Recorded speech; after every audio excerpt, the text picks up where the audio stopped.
Welcome back, everyone. In this video, we're going to learn how to draw Lewis structures for covalent molecules. Let's begin. So to remind ourselves that we've used different ways of representing molecules so far. We've looked at molecular formulas and condensed molecular formulas. We've looked at the ball and stick model that shows roughly in 3 dimensions where things are, a space-filling model that shows how much space would actually be occupied by the given elements. And we've also looked at structural formulas. And so we're going to do a variant of a structural formula called a Lewis structure. And this is where we're indicating where the covalent bonds are and where the lone pairs of electrons are. So there are some rules that we need to follow for drawing the Lewis structures. If you follow these rules and do them properly, then you'll always draw a correct Lewis structure. What I'm going to call rule 0, however, is that Lewis structures are only for covalently bound species. They're not for ionic compounds. And I see this sometimes where students write out they have an ionic compound, let's say sodium chloride, and they try and draw some kind of random Lewis structure that looks like this. That's not possible. What happens, remember, for ionic compounds is that they form ions.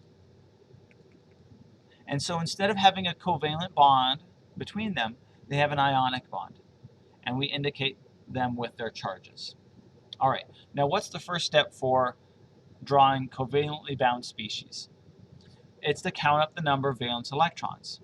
Why? Remember, valence electrons are the electrons involved in making bonds, and we're talking about sharing electrons between those elements. So we need to determine how many total electrons there are with our molecule. So let's take a look at water, for example. This is a neutral molecule. Each hydrogen contributes 1 electron, and there are 2 of them, and each oxygen contributes 6 electrons. That gets us a total of 8 valence electrons. Remember that the group number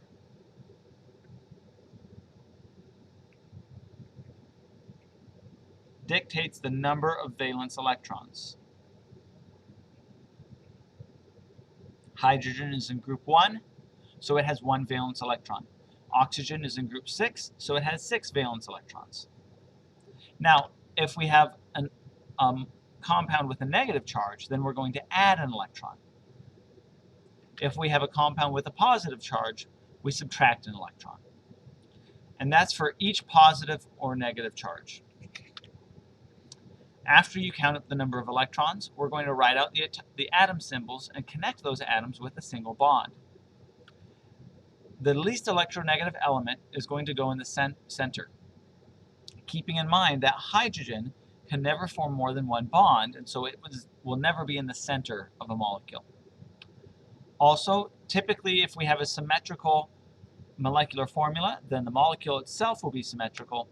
And then there's a couple other nuances that we'll get into a little bit later, dealing with the connection between oxygens and hydrogens for what we call oxyacids. After you write out the symbols and draw single bonds between them, then you're going to distribute the remaining electrons as lone pairs in order to complete the octets of the remaining atoms, starting out by putting them on the exterior. If you don't have enough electrons, then at that point you're going to make multiple bonds in order to complete the octets. But if you have too many electrons, then at that point you're going to put them on the central atom. So let's practice. Let's try and draw the Lewis structure of nitrosyl chloride, NaCl. The first step is to count up the number of valence electrons. Nitrogen is in group 5, so it has 5 valence electrons. Oxygen is in group 6, so it has 6 valence electrons. And chlorine is in group 7, so it has 7 valence electrons. That's a total of 18 valence electrons. Now, we need to write out the atom symbols and put the least electronegative element in the center. So, you should understand the general trends of electronegativity, and that is that the electronegativity increases as we go from left to right, and it increases as we go from bottom of the periodic table to the top of the periodic table. When we look at the relative locations of these elements, we get the following. So we know for sure that nitrogen is less electronegative than oxygen, and it's probably less electronegative than chlorine. You can verify this by looking up the actual values. It turns out that it is. Therefore, we're going to put nitrogen in the center and draw single bonds between each of the elements. At that point, we want to complete the octets by drawing out the rest of the lone pairs. So we put 6 electrons on chlorine to satisfy its octet, 2 sets of lone pair electrons on the nitrogen, and then 2 sets of lone pair electrons on the oxygen. Now, we notice that this isn't good. We don't have enough electrons to go around. Oxygen is missing 2 electrons. So at that point, what we need to do is we need to make a double bond in order to complete the octet. So we take the electrons that are on the nitrogen and we turn them into a double bond. Now all of the elements are satisfied with their completed octets. Alright, now it's your turn to try and draw a Lewis structure. How many bonding and non-bonding electron pairs are in the Lewis structure of carbon tetrafluoride? Pause the video and try this on your own. Welcome back. So, if we want to draw out the structure of carbon tetrafluoride, we need to first add up the electrons. We have 4 valence electrons from carbon because it's in group 4, and there's 28 total from the fluorines. There are 4 fluorines, each has 7 valence electrons that it contributes. That's a total of 32 valence electrons. We put carbon in the center and draw a single bond between carbon and the fluorines. Then we need to distribute the electrons.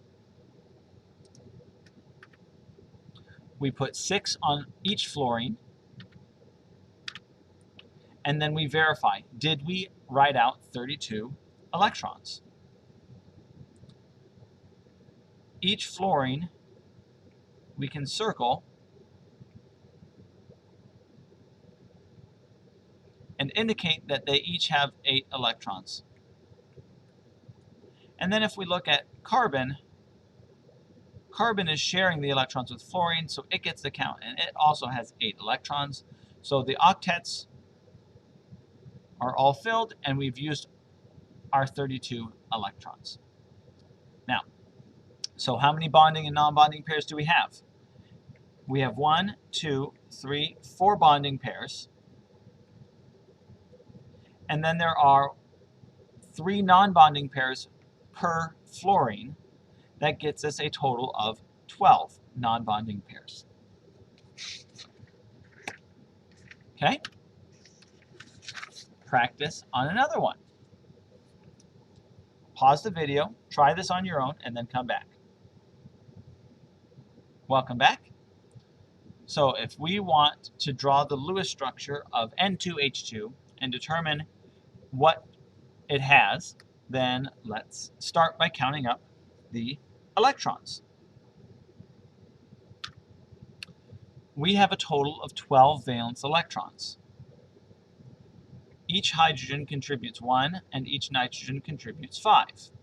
2 hydrogens, 2 nitrogens, 12 total valence electrons. We then start by drawing out the basic structure and connecting the elements through single bonds. We've used up 6 of our electrons, and so we have 6 left. We can then distribute those 6 electrons, keeping in mind that hydrogen is never going to have a lone pair electrons on it because it only ever forms 1 bond and then is satisfied. So at this point, we don't have enough electrons to go around. We've distributed all 12 electrons, but this nitrogen is not satisfied. So what do? We convert that lone pair electron on the other nitrogen into a double bond. And at that point, we see that all of the elements are satisfied. and we used up all 12 electrons.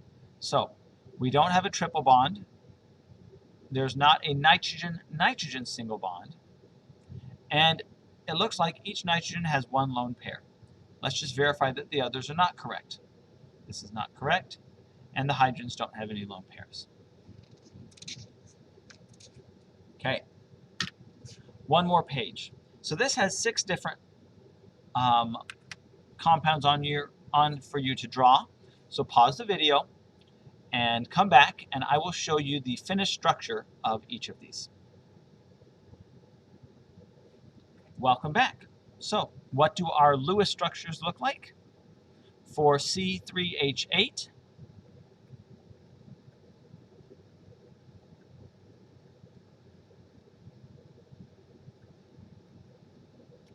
that looks like the following.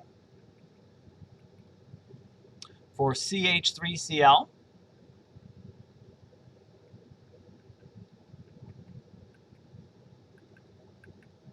we have the following. For CH3OH, this is our Lewis structure.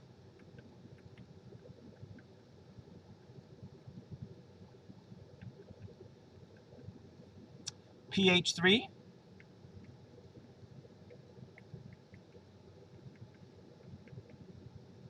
KCl.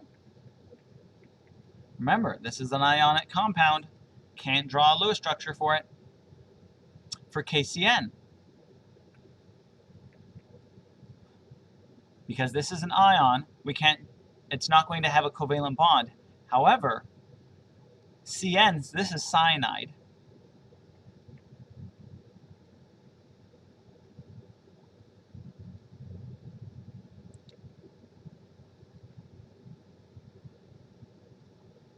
And cyanide will.